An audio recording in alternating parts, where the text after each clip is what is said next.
সাংবাদিক ভাইয়েরা, বিনীতভাবে জানাচ্ছি যে আমি ডলি আক্তারের পক্ষে চট্টগ্রামের ডাবলমুরিং থানার এলাকার বাসিন্দা। অত্যন্ত দুঃখ ও ভারাক্রান্ত হৃদয়ে আপনাদের সামনে আমাদের উপর ঘটে যাওয়া চরম অন্যায়, জবরদখল ও আইনি হয়রানির বিবরণ তুলে ধরছি। আমার স্বামী মোহাম্মদ এহসান একজন পরেজগার, 5 ওয়াক্ত নামাজি ও সমাজ সচেতন ব্যক্তি। বিবাদী পক্ষ সম্পূর্ণ ষড়যন্ত্রমূলকভাবে মিথ্যা ও ভিত্তিহীন তথ্যের ভিত্তিতে ডাবলমুরিং মডেল থানাকে প্রভাবিত করে আমার স্বামী মোহাম্মদ এহসানের বিরুদ্ধে একটি সম্পূর্ণ সাজানো মামলা দায়ের করিয়েছে। গত 22/5/2026 ইংরেজি তারিখ দুপুর 12:10 বিবাদী পক্ষ এক মহিলাকে দিয়ে উদ্দেশ্য প্রণোদিতভাবে ডাবলমুরিং মডেল থানায় একটি নারী ও শিশু নির্যাতন দমন আইনে GR মামলা দায়ের করায় প্রকৃতপক্ষে আমার বাড়ির মালিক জনাব হাজি জালাল হোসেন হাজি শফির সাথে জমি জমা নিয়ে বিবাদী পক্ষের দীর্ঘদিনের বিরোধ চলছে। উক্ত জায়গার যাবতীয় বৈধ কাগজপত্র ও দলিলপত্র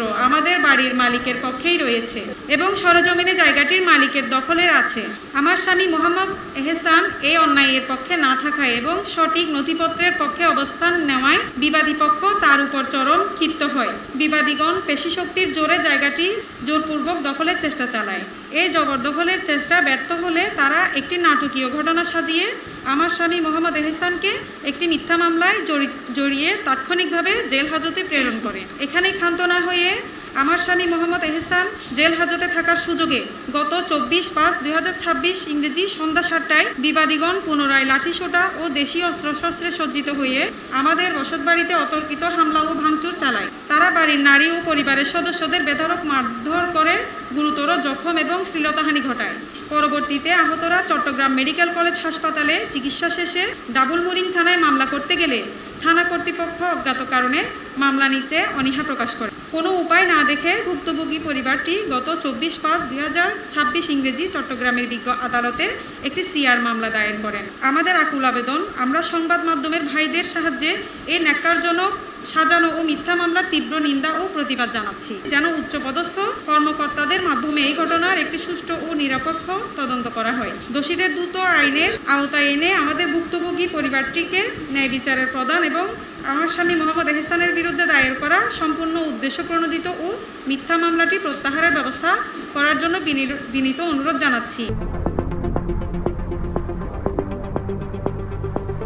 ঘটনা যে এই 22/5/26 ইংরেজি 12:10 আয় কিন্তু নোয়াছিলাম না। আয় ছিলাম যে সকাল 7টা বাজে গিয়ে যে আমরা হাগড়াছড়ি এর ভিতরে ওরা হাজ গরিবের লাই দেখা দিয়ে গেই যে এই জিনিস কেন তোমরা করছো গড় আর কি গড় ডাবল এখন উড়ি গেল ইচারা কি করছে দেই যে না এখন আর তোয়ারে না প্রথম নাকি আর তোয়াই যাই আসেনি নাই আর যাতে না পা এবার লাই এনে মিস্ত্রির ভিতরে গল লাই ব্যাকুন ভাঙ্গি দিই তারা ভাঙ্গি জিনিস 1700 কমপ্লিট লগি এরা লাখ 1.5 লাখ 2 লাখ জিনিস আছে ব্যাকুন লগি এরাই করছে মানে নুর ইসলাম, তারপরে হচ্ছে যে সিরাজুল ইসলাম, জাহিদুল ইসলাম, জরুল ইসলাম এবং এদের মেয়েটা সবাই মিলে নিয়েছে। যে মেয়ে নিয়ে হাসানের যে মামলা দিয়ে ওই মেয়ে বাসে কিন্তু টানে না, মেয়েটার কিন্তু আবার বাবা নাই, তার হারানো মেয়েটা নিরীহ মেয়েটাকে আনি এই কাজের বিধে দিয়ে এর একটা ফায়দা লুটার জন্য আনছে। ওই জায়গায় আমাদের সাথে মাফও চলছে, ওর সাথে কথাবার্তা হয়েছে, এগুলি সার বিয়া দিয়ে মাপছি আমরা।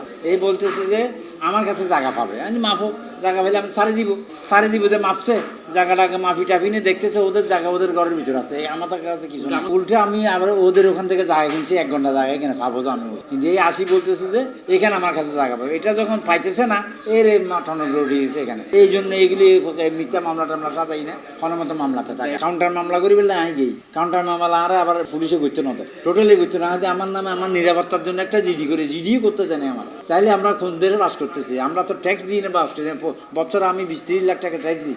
এখন আমাদের তো নিরাপত্তা নাই এখানে, কেমনি এই দেশের মধ্যে থাকবো আমরা? তদন্ত করি না, ওকে ভালো করে রিপোর্ট দিই আর জিনিস কেন ওরে যেন হালাজ করে দিচ্ছে।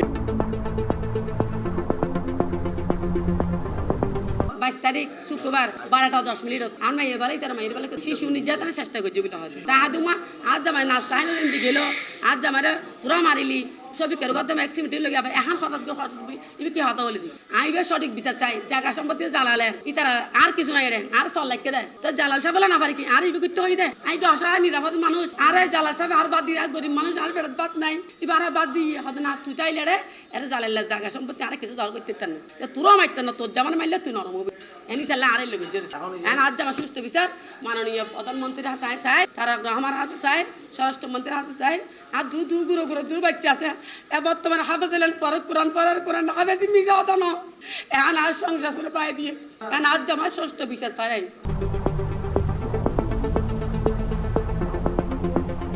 সমস্যা ভাইয়া অনেক এখনো তো বহুত আগে দিতে থাকতে এন্ড আর ওগো জায়গা আছে তার ওয়াল ভাঙি ফেলে ওয়াল ভাঙিয়ে নেয় ইতারা সারা জায়গা দিতে রোড চাই ইতারা এখন কোনো রোড নেন ইতার রোড আসলে 4 ফুট ইতারা নিজে পার্সোনালি ফ্যামিলি হতে 4 ফুট আসতে হয় আর এটা রোড যে ভাঙে আমার আনা জায়গা সামনে রোড চাই আর কিছু না ফলাতে আনা জায়গা রোড দিয়ে ইতার কষাই গরু টরু হাডিয়ে নেয় বেকুন ময়লা টল ব্যাং আর জায়গা রেন্ট ফেলে পুরো ডাস্টবিন বানায় কি তারা আরা জায়গা তো মেনলি তারা কিছু সাথে কিছু টিয়া পয়সা দিয়ে নেয় ইতার আত্মভাবে তারা অলরেডি দাবি করছে যারা নদীর ফুটেজও আছে আমি তো দৈনিক দেখি ওদেরকে অবজার্ভ করি ওদের যে ছেলে টেলে আছে ওখানে যে থাকে দৈনিক ওরা মাদক টাদক ওখানে সেবন করে ওর বন্ধু ফ্রেন্ড সার্কেল আসে এসে মাদক টাদক খাই তারপর আমি যত ভিতরে মাদকের ব্যবসা আছে না ভাই আসলে বাধা দেওয়ার তো এখানে সুযোগ যারা মাদক সেবন করতে যায় তাদের সাথে কি আপনি কথা বলবেন বলেন সম্ভব আমি কথা বলতে যাব উল্টা আমার গায়ের উপর উঠে পড়বে জিনিসটা হচ্ছে ওটা আমি অবশ্যই চাই জিনিসটা একটা তদন্ত করে সুন্দর করে একটা সুষ্ঠু বিচার হোক আর মানুষের কোনো বিচার যাতে এক্সটেন্ড না হয় যে প্রকৃত দোষী তাকে আইনের আওতায় আনা হোক।